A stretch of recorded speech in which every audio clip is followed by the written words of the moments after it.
Hello, welcome to my podcast. In today's podcast, we will be diving deep into how a child's health condition form their development, learning, and well-being, and why it is important for educators to understand this. Let's learn about the learner's profile. The learner in the profile is a 4-year-old child in an early childhood setting. She lives in a large Lebanese family but moved to Australia. This family consists of both parents, five brothers, and three sisters, and they mainly use Arabic as their language at their home, and English is an additional language for her. They have low socioeconomic status, which can influence limited access to various services and supports. This child is diagnosed with autism spectrum disorder (ASD) and is strong in recalling her memories. So, what is autism? Autism is a neurodevelopmental condition featured by differences in social communication and interaction, along with restricted or repeated style of behavior. In context of Australia, 1 in 70 people is affected by autism, which is highly prone in children. Likewise, in global context, the World Health Organization assumes that around 1 in 100 children are prevalent to be diagnosed or affected by autism. Even though awareness and campaign has risen in recent days, yet access to diagnosis and support is limited, especially for culturally and linguistically diverse families, and also for those who comes from low economical backgrounds. Let's talk about the links to different theories. The health condition influences the child's development in various areas. He might experience multiple sensory difficulties, such as uncomfortable with loud sounds or bright lights or certain textures. These difficulties impact her participation in learning through play or day-to-day routines.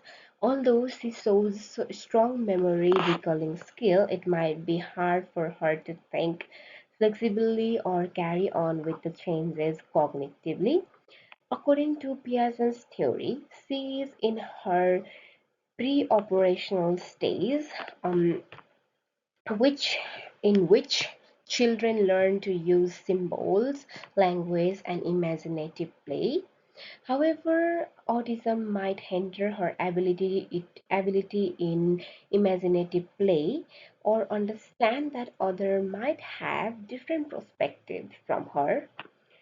Socially, she may face challenges in interacting with others, sustaining conversations, or analyzing social indications. This can make her emerging relationship more difficult. Bowlby's attachment theory focuses on the necessity of secure relationship in early stages of development. Although she might have strong reconnections or relationships with her family, forming social relationship other than her family might be really difficult for her.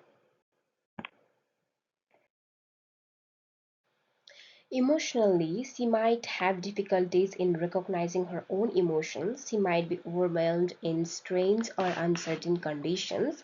This aligns with addiction stage of initiative versus guilt. As children start to take lead in interactive activities, she might fail or let's say get misinterpreted while engaging with her peers. This might be frustrating or irritating for her to participate in such activities. In context of her focus, learning, and overall well-being, she might be interested in certain activities which are supported by her strong memory skills. However, it might be difficult for her to transfer her attention or to interact with less interesting tasks. From Maslow's perspective, her need for safety and security is vital. When she has safe environment to rely on, she is more drawn towards learning. Born-Friend-Banner's ecological systems theory describe how her development is formed by her family, social backgrounds, cultural backgrounds, early learning surroundings, and access to support services.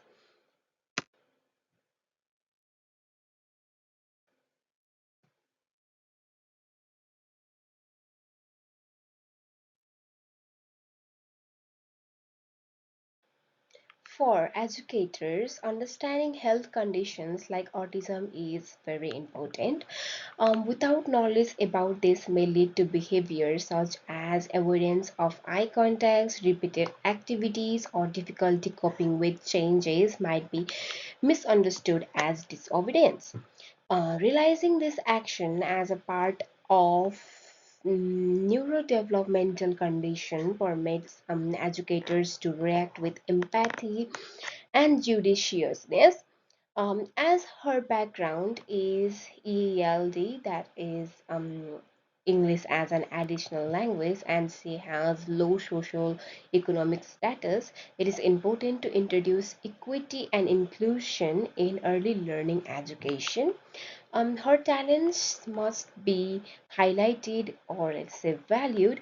Hence, this way educators can support her well-being, development, and learning.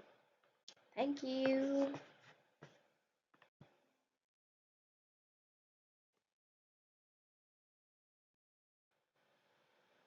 These are the references for the podcast.